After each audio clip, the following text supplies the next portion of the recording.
Hi good morning. അപ്പോൾ നമ്മുടെ ഇന്നത്തെ റെസിപ്പിയും ഒരു കറിയാണ്, പക്ഷെ ചോറിൻ്റെ കറിയല്ല കേട്ടോ. ബ്രേക്ക്ഫാസ്റ്റിനും ഡിന്നറിനും കഴിക്കാൻ പറ്റിയ നല്ലൊരു സൂപ്പർ ഗ്രീൻ പീസ് പൊട്ടറ്റോ മസാലയാണ് നമ്മൾ ഉണ്ടാക്കിയിട്ടുള്ളത്.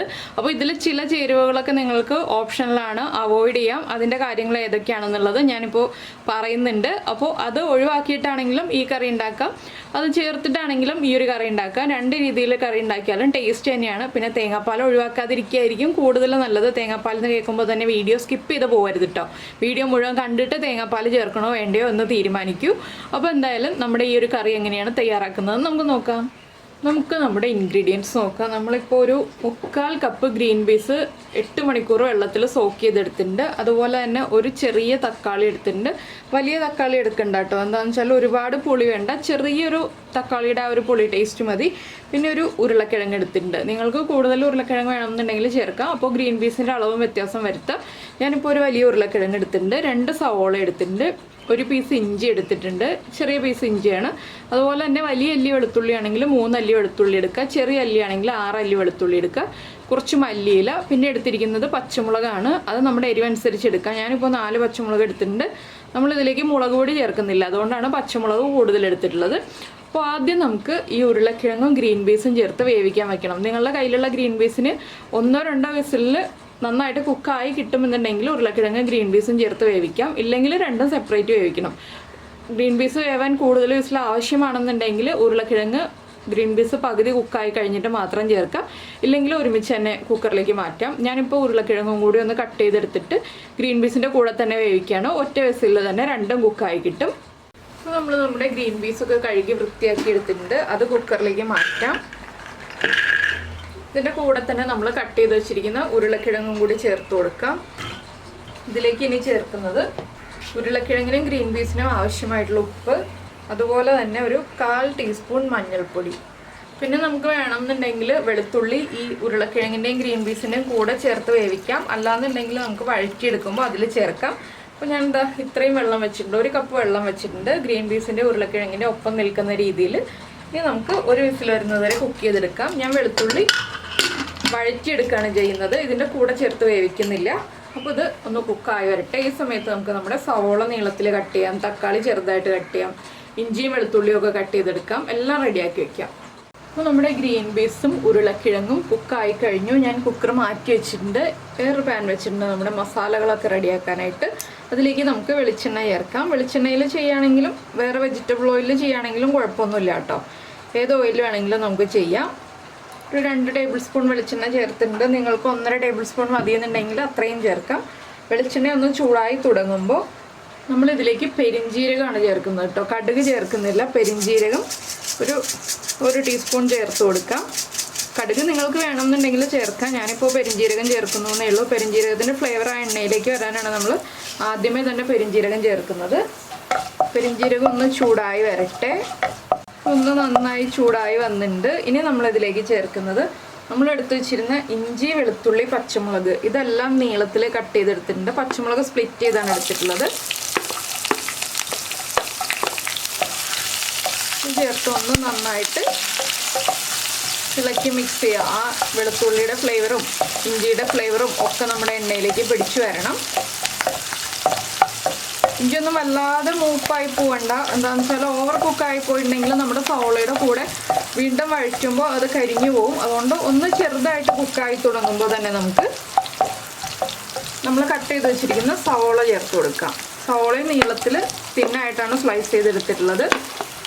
സവോള ചേർത്ത് നന്നായിട്ട് ഇളക്കുക. ഇതൊന്ന് നന്നായിട്ട് ഇനി വഴറ്റിയെടുക്കണം. അപ്പോൾ ഒരു 1/2 കപ്പ് തേങ്ങാപ്പാൽ എടുത്ത് വെക്കുക കേട്ടോ. തേങ്ങയുടെ 1/4 പാൽ മാത്രം മതി. അതും കൂടി ചേർത്താലാണ് നമ്മുടെ കറിക്ക് കൂടുതൽ ടേസ്റ്റ് ഉണ്ടാവുക. നിങ്ങൾക്ക് താല്പര്യമുണ്ടെങ്കിൽ തേങ്ങാപ്പാൽ ചേർക്കാം, ഇല്ലെങ്കിൽ തിളപ്പിച്ച വെള്ളം ചേർക്കാം. പക്ഷേ തേങ്ങാപ്പാൽ ചേർത്തിട്ട് കറി ഉണ്ടാക്കുമ്പോൾ അതിന് കൂടുതൽ ടേസ്റ്റ് ഉണ്ടാവും. 1/2 കപ്പ് മതി, ഒരുപാട് തേങ്ങാപ്പാലൊന്നും വേണ്ട. ഇനി നമുക്ക് ഈ സവോള വഴറ്റിയെടുക്കാൻ ആവശ്യമായിട്ടുള്ള കുറച്ച് ഉപ്പ്, സവോളയ്ക്ക് ആവശ്യമായിട്ടുള്ള ഉപ്പ് ചേർക്കാം. അത് നമ്മൾ ഗ്രീൻ പീസിനും ഉരുളക്കിഴങ്ങിനും ആവശ്യമായിട്ടുള്ള ഉപ്പല്ലേ ചേർത്തിട്ടുണ്ടായിരുന്നുള്ളൂ. ഇനി ഇതൊന്ന് നന്നായി വഴന്ന് വരട്ടെ. ഒരുപാട് ബ്രൗൺ ആയി പോകണ്ട, എങ്കിലും കളറൊന്ന് ചേഞ്ച് ആയി വരണം. അതുവരെ ഇളക്കി കൊടുത്തുകൊണ്ടിരിക്കുക. അതിന് ശേഷം നമുക്ക് ബാക്കിയുള്ള കാര്യങ്ങളൊക്കെ ആഡ് ചെയ്യാം. അപ്പോൾ നമ്മുടെ സവോളയുടെ കളറൊക്കെ ഇത് കണ്ടോ ഒന്ന് മാറി വന്നിട്ടുണ്ട്. അപ്പോൾ നിങ്ങളുടെ കയ്യിൽ ഇഞ്ചി വെളുത്തുള്ളി ഇല്ലാന്നുണ്ടെങ്കിൽ ജിഞ്ചർ ഗാർലിക് പേസ്റ്റ് ഈ ഒരു സ്റ്റേജ് ആകുമ്പോൾ ആഡ് ചെയ്ത് കൊടുത്താലും മതി കേട്ടോ. ആദ്യമേ ആഡ് ചെയ്യരുത്. എന്താണെന്ന് വെച്ചിട്ടുണ്ടെങ്കിൽ എണ്ണയിലേക്ക് ജിഞ്ചർ ഗാർലിക് പേസ്റ്റ് ചേർക്കുമ്പോൾ പൊട്ടിത്തെറിക്കും. അപ്പോൾ ഈ ഒരു സ്റ്റേജ് ആയി സവോളയൊക്കെ ഇത്രയും വഴന്ന് കഴിയുമ്പോൾ ചേർക്കാം. പിന്നെ ഇനി ഞാൻ ചേർക്കാൻ പോകുന്നത് മാഗിയുടെ ചിക്കൻ ക്യൂബാണ്. അത് നിങ്ങൾക്ക് താല്പര്യമുണ്ടെങ്കിൽ മാത്രം മതി. ചിക്കൻ ഫ്ലേവറൊക്കെ ആവശ്യമുണ്ട് നമ്മുടെ ഗ്രീൻ പീസ് കറിക്കുന്നുണ്ടെങ്കിൽ മാത്രം ഒരെണ്ണം ചേർത്ത് കൊടുക്കാം. ഇല്ലെങ്കിൽ ചേർക്കേണ്ട ആവശ്യമില്ല കേട്ടോ. ഞാനിപ്പോൾ ഒരു ചിക്കൻ ക്യൂബ് ചേർത്ത് കൊടുക്കുന്നുണ്ട്. അപ്പോൾ ഈ ഒരു ചിക്കൻ ക്യൂബ് ചേർക്കുമ്പോൾ ശ്രദ്ധിക്കേണ്ട ഒരു കാര്യം എന്താണെന്ന് വെച്ചാൽ നമ്മൾ ഉപ്പ് കുറച്ച് ചേർക്കുക കേട്ടോ. കറിയിൽ ഉപ്പ് ചേർക്കുമ്പോൾ കുറച്ച് ചേർക്കുക. ഈ ഒരു ചിക്കൻ ക്യൂബിന് ഉപ്പുണ്ടാവും. അപ്പോൾ അതനുസരിച്ച് ഉപ്പ് കുറച്ച് ചേർക്കുക എപ്പോഴും. ഇതൊന്ന് നന്നായിട്ട് ഇളക്കി ഈ സവോളയിലേക്ക് മിക്സ് ചെയ്തതിന് ശേഷം നമുക്ക് പൊടികൾ ചേർത്ത് തുടങ്ങാം. അപ്പോൾ നോൺ വെജിറ്റേറിയൻസിനായിരിക്കും ഈ റെസിപ്പി ഈ ചിക്കൻ ക്യൂബ് ചേർത്തിട്ട് ഉണ്ടാക്കുമ്പോൾ കൂടുതൽ ഇഷ്ടമാവുക. വെജിറ്റേറിയൻസ് ആണെങ്കിൽ ഇതും കൂടെ അവോയ്ഡ് ചെയ്തോളൂ. ഈ ചിക്കൻ ക്യൂബ് ചേർക്കേണ്ട ആവശ്യമില്ല. അല്ലാതെ തന്നെ കറിക്ക് ടേസ്റ്റ് ഉണ്ട്. പിന്നെ ഞാൻ ഈ ഒരു ചിക്കൻ ക്യൂബ് ഇവിടെ ഇരുന്നതുകൊണ്ട് അത് വേസ്റ്റ് ആക്കി കളയണ്ടല്ലോ എന്ന് വിചാരിച്ചിട്ട് ചേർക്കുന്നു എന്നേ ഉള്ളൂ. കൂടുതൽ ടേസ്റ്റ് ഉണ്ടാവും നമ്മുടെ കറിക്ക്. ചിക്കൻ സ്റ്റോക്കൊക്കെ ചേർക്കുന്ന പോലെ തന്നെ ടേസ്റ്റ് കൂടുതലുണ്ടാവും. ഇതിലേക്ക് ഞാൻ പൊടികൾ ചേർക്കുകയാണ്. ഫ്ലെയിം കുറച്ച് വയ്ക്കുകയാണ്. ആദ്യം ചേർക്കുന്നത് നമ്മുടെ മല്ലിപ്പൊടി, ഒരു 2 ടീസ്പൂൺ മല്ലിപ്പൊടി. അതുപോലെ തന്നെ 1/4 ടീസ്പൂൺ കുരുമുളക് ക്രഷ് ചെയ്തത്. ഫൈൻ പൗഡർ അല്ല കേട്ടോ. ഫൈൻ പൗഡറാണ്. നമ്മൾ പുറത്തുനിന്ന് വാങ്ങിക്കുന്ന കുരുമുളക് പൊടിയാണെങ്കിൽ 1/2 ടീസ്പൂൺ ചേർക്കാം. വീട്ടിൽ പൊടിക്കുന്ന കുരുമുളകാണെങ്കിൽ 1/4 ടീസ്പൂൺ മതി. ഒരു 1/4 ടീസ്പൂൺ മഞ്ഞൾപ്പൊടിയും. നമ്മൾ ഗ്രീൻ പീസിലൊക്കെ മഞ്ഞൾപ്പൊടി ചേർത്തിട്ടുണ്ട്. പിന്നെ നമ്മുടെ ഗരം മസാലപ്പൊടി അത് 1 ടീസ്പൂൺ ചേർക്കാം. പിന്നെ പെരിഞ്ജീരകത്തിൻ്റെ ഫ്ലേവർ മാത്രം മതി എന്നുണ്ടെങ്കിൽ ഗരം മസാലപ്പൊടി ഒരു 1/4 ടീസ്പൂണിൽ താഴെ ചേർത്താലും മതി. ഗരം മസാലയുടെ ഒരു ലൈറ്റ് ഫ്ലേവർ വരാൻ വേണ്ടി അങ്ങനെ ചേർത്താലും മതി. പക്ഷേ കൂടുതൽ ഗരം മസാലപ്പൊടി ചേർക്കുകയാണെങ്കിൽ നമ്മുടെ കറിക്ക് നല്ലൊരു മസാല ടേസ്റ്റ് ഉണ്ടാവും. ഇനി നമുക്കിതിലേക്ക് നമ്മൾ കട്ട് ചെയ്ത് വെച്ചിരിക്കുന്ന തക്കാളിയും കൂടി ചേർത്തിട്ട് ഒന്ന് നന്നായിട്ട് വഴറ്റിയെടുക്കാം. എന്താണെന്ന് വെച്ചാൽ പൊടികളുടെ റോ ടേസ്റ്റ് മാറി വരണം. അതുപോലെ തന്നെ നമ്മുടെ തക്കാളി ഒന്ന് കുക്കായി വരണം. തക്കാളി ഒരുപാട് ഉടഞ്ഞൊന്നും പോകണ്ട. അപ്പോൾ പൊടികൾ വേഗം കുക്കായി വരാൻ നമ്മൾ എളുപ്പ വഴിക്ക് എന്താ ചെയ്യാന്ന് വെച്ചിട്ടുണ്ടെങ്കിൽ കുറച്ച് വെള്ളം ചേർക്കുക. ഇതൊന്ന് വഴറ്റിയെടുത്ത് കഴിഞ്ഞിട്ട് ഒരുമിച്ചായിട്ടല്ല വെള്ളം ചേർക്കുന്നത്, കുറച്ചായിട്ട് വെള്ളം ചേർത്ത് നമ്മളൊന്ന് കുക്ക് ചെയ്തെടുക്കുക. അപ്പോൾ നമ്മുടെ പൊടികൾ നന്നായിട്ട് വേഗം കുക്കായി കിട്ടും. ഇതൊക്കെ കുക്കിങ്ങിന് അധികം താല്പര്യമില്ല, അല്ലെങ്കിൽ വേഗം ജോലികൾ തീരണം എന്നുള്ള ആളുകളെ ഉദ്ദേശിച്ചിട്ടാണ് ഈ ഒരു ചെറിയ ടിപ്പൊക്കെ പറഞ്ഞു തരുന്നത്. ഇങ്ങനെ ചെയ്ത് കഴിഞ്ഞിട്ടുണ്ടെങ്കിൽ വേഗം കാര്യങ്ങൾ നീങ്ങും എന്നുള്ളത്. അപ്പോൾ ഞാനിപ്പോൾ കുറച്ച് വെള്ളം ചേർക്കുകയാണ്. ഒരു 1.5 ടീസ്പൂൺ 2 സ്പൂൺ വെള്ളമൊക്കെ ചേർക്കുക. വീണ്ടും ഇളക്കി കുക്ക് ചെയ്യുക. ആ വെള്ളം വറ്റുന്നത് വരെ നന്നായിട്ട് ഇളക്കി കൊടുക്കുക. ഇത് ചൂടുവെള്ളം അല്ല കേട്ടോ ചേർക്കുന്നത്. ചൂടുവെള്ളവും ചേർക്കാം, പച്ചവെള്ളവും ചേർക്കാം. ഞാനിപ്പോൾ സാധാരണ നോർമൽ വാട്ടറാണ് ചേർക്കുന്നത്. ചൂടുവെള്ളം ചേർത്താലും കുഴപ്പമൊന്നുമില്ല. വീണ്ടും കുറച്ച് വെള്ളം ചേർക്കുക. ഇനി ഒരു 2-3 പ്രാവശ്യം കുറച്ചായിട്ട് വെള്ളം ചേർത്ത് നമ്മുടെ മസാലകൾ നമുക്ക് നന്നായിട്ട് കുക്ക് ചെയ്തെടുക്കാൻ പറ്റും. മസാലയുടെ റോ ടേസ്റ്റ് കംപ്ലീറ്റ് ആയിട്ട് മാറി കിട്ടും. ഇതിൻ്റെ കൂടെ തന്നെ നമുക്ക് ആ മല്ലിയിലയുടെ ഫ്ലേവറൊക്കെ കിട്ടാനായിട്ട് കുറച്ച് മല്ലിയില ചേർത്ത് കൊടുക്കാം. ഇങ്ങനെ ചെയ്യുമ്പോൾ നമുക്ക് ഹൈ ഫ്ലെയിമിൽ വെച്ചിട്ട് തന്നെ ചെയ്യാം കേട്ടോ. ലോ ഫ്ലെയിമിൽ വെക്കേണ്ട ആവശ്യമില്ല. എണ്ണയൊക്കെ തെളിഞ്ഞ് വരുന്നുണ്ട്. നമുക്ക് വീണ്ടും കുറച്ചുകൂടി വെള്ളം ചേർക്കാം. ഇത്രയും മതി. ഇനി ഞാൻ വെള്ളം ചേർക്കുന്നില്ല. ഈ വെള്ളം ഒന്ന് വറ്റി വരുമ്പോൾ നമ്മൾ വേവിച്ച് വെച്ചിരിക്കുന്ന ഗ്രീൻ പീസും ഉരുളക്കിഴങ്ങും നമുക്കിതിലേക്ക് ചേർത്ത് കൊടുക്കാം. ഇപ്പോഴൊന്നും ഉപ്പ് ആഡ് ചെയ്യരുത്. ഉപ്പ് ചെക്ക് ചെയ്യുകയും ചെയ്യേണ്ട. എന്താണെന്ന് വെച്ചാൽ ഉരുളക്കിഴങ്ങും ഗ്രീൻ പീസും എല്ലാം ഇതിലേക്ക് മിക്സ് ആയി കഴിഞ്ഞിട്ട് നമുക്ക് ഉപ്പൊക്കെ ചെക്ക് ചെയ്ത് ഉപ്പ് കുറവാണെങ്കിൽ ചേർത്ത് കൊടുക്കാം. അപ്പോൾ ഇതാ ഈ വെള്ളവും വറ്റി വരുന്നുണ്ട്, എണ്ണ തെളിഞ്ഞ് വരുന്നുണ്ട്.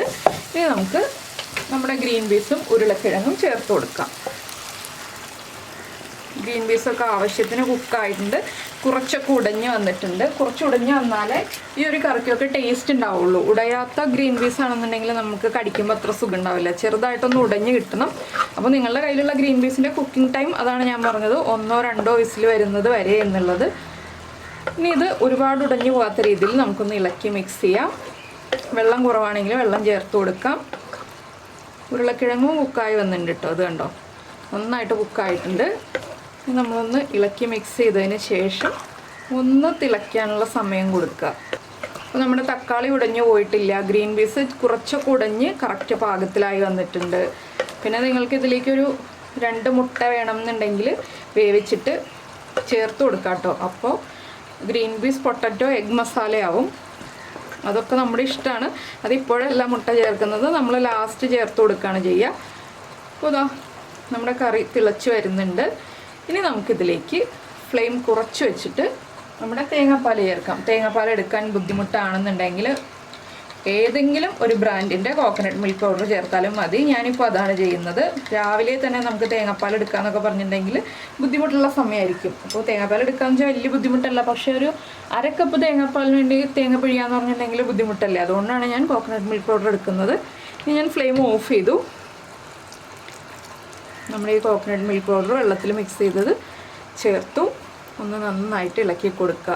എന്താണെന്ന് വെച്ചാൽ തേങ്ങാപ്പാൽ തിളക്കരുത്, അതുകൊണ്ടാണ് നമ്മൾ തേങ്ങാപ്പാൽ ചേർക്കുമ്പോൾ ഫ്ലെയിം ഓഫ് ചെയ്തിട്ട് ചേർക്കുന്നത്.